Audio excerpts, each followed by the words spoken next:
attack us, but they could just stand on top of the Empire State Building and say, "Here I am." Why don't they do that? In fact, they tried to pass through the White House years ago. A whole fleet of them. There's radar record, but it's just being covered up. It's days after day, cases being covered up. But we should listen to them. They know better than us. I mean, you're saying something. We can't say better or worse, but most of them who can go through here, they have 1,000 years of peaceful history. They have thousands years of more advanced technology in this way. So they have gone through our stages of self-destruction to go through all these, which we're trying to. So if we don't make it, we'll kill ourselves. Okay, so they're good guys. They have things that we should learn. You're saying the same as Neil. As I said earlier, most of the contact cases are positive, and for abduction cases, I would say half and half. There are alien species coming in that's not all the way thinking in a good for us. So there are some sort of rogue elements as well. There could be. As Stephen Hawking says, there could be. But in a way, when Stephen Hawking say in this way, it's pretty. This is not balancing. He's saying the bad side and without saying anything good about it. And how do we tell the good guys from the bad guys? In a way, with his status, top of physics and science, the king man, his statement is not balanced. It's implying all the aliens out there are bad. He's not saying anything that's balancing what he tried to say, that we're going to be there's another Steven. His name is Steven Spielberg, and he's a movie director. And I remember him saying that it is impossible that we don't have aliens. That's virtually impossible because of what we have out there. There's got to be other life forms other than us. It's impossible that there's no aliens out there. Because by statistic, I think all scientists agree with that too. I think there's another Stephen too, Stephen Greer, the head of the civilian SETI. SETI is searching for extraterrestrial life intelligence. If I could quote his statement, this is probably UFO Club and Institute of Ufology's very close to this comment. Okay, he's saying that it's unfortunate that Stephen Hawking has added his voice to a growing chaos of kind of fearing war among with this topic alien. And secondly, as a scientist, he should know better. Any interstellar civilization would possess such technology that the main resources of Earth would be unneeded. If you're traveling faster than the speed of light, and you can manifest what is needed. All right, that's his statement. So they've got nothing. We've got nothing to offer them. So we don't have to worry.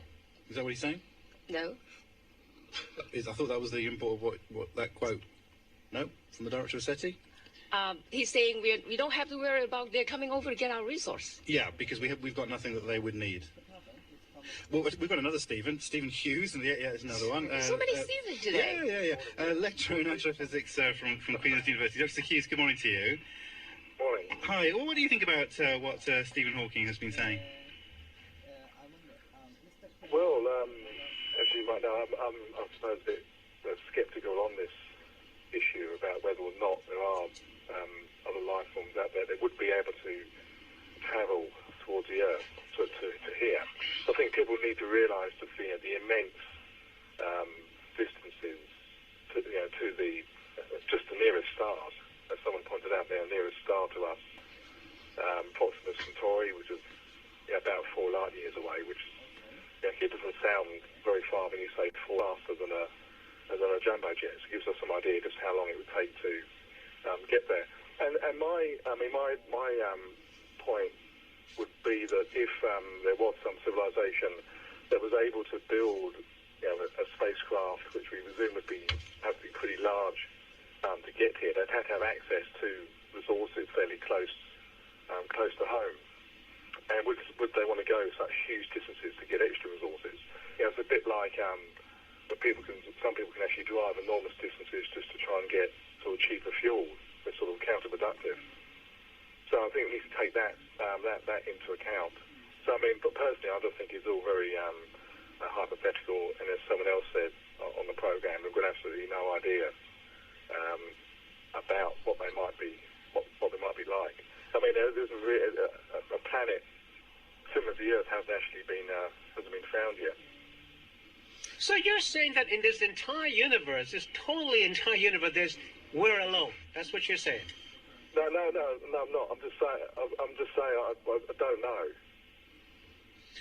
There could be other people. There might not. We just don't know. And also,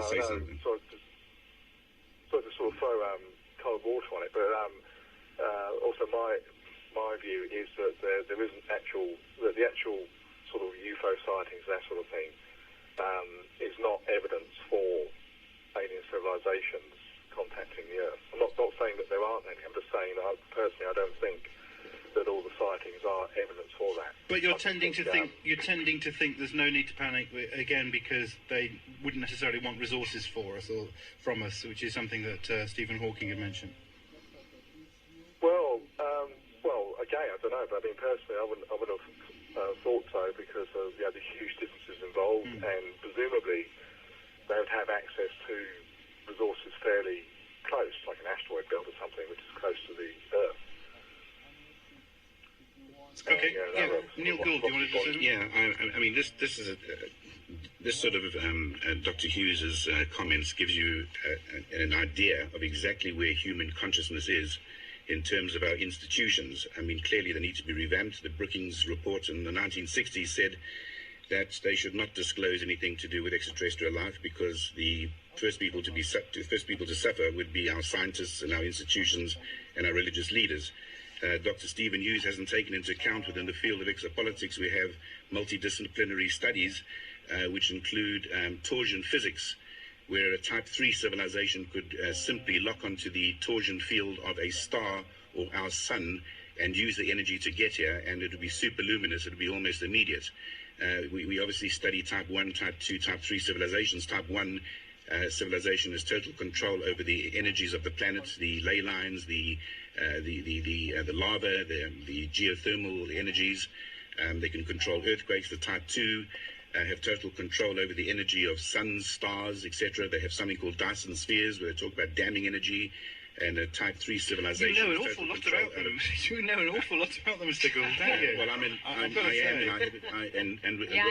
I would not disclose. I would not disclose at this point at least 70% of what I know, simply because of this level of consciousness. It's disturbing to hear our institutions talk like this. I mean, there are thousands of people learning in Dr. Hughes' classes, and it's frightening. Anthropology is the same. I mean, you go to the Temple of Abydos in Egypt, and you see spaceships on the wall. These glyphs are thousands of years old. You go to Colombia, and you see a trinket made of gold that's 800 years old that you put Ivan Sanderson, the biologist, put into a wind tunnel and it flew. And we've got another anthropologist who's been waiting patiently, who might have a different view, I think. Philip Hazley, professor from the Niagara County Community College. Good morning to you, Professor Hazley. Good morning. Thank you very much indeed for joining us. Hope you've been interested in the debate so far. What do you think about Stephen Hawking? I mean, Stephen Hawking is basically saying it's likely that there is life outside Earth. Most of it will be at a very low level, but if they manage to make it here to come and visit us, we'd better watch out. We better be careful. Do you sort of share that concern? Well, I would say that knowing the actual motivations of an extraterrestrial species, or even intuiting it beforehand, is almost an impossibility.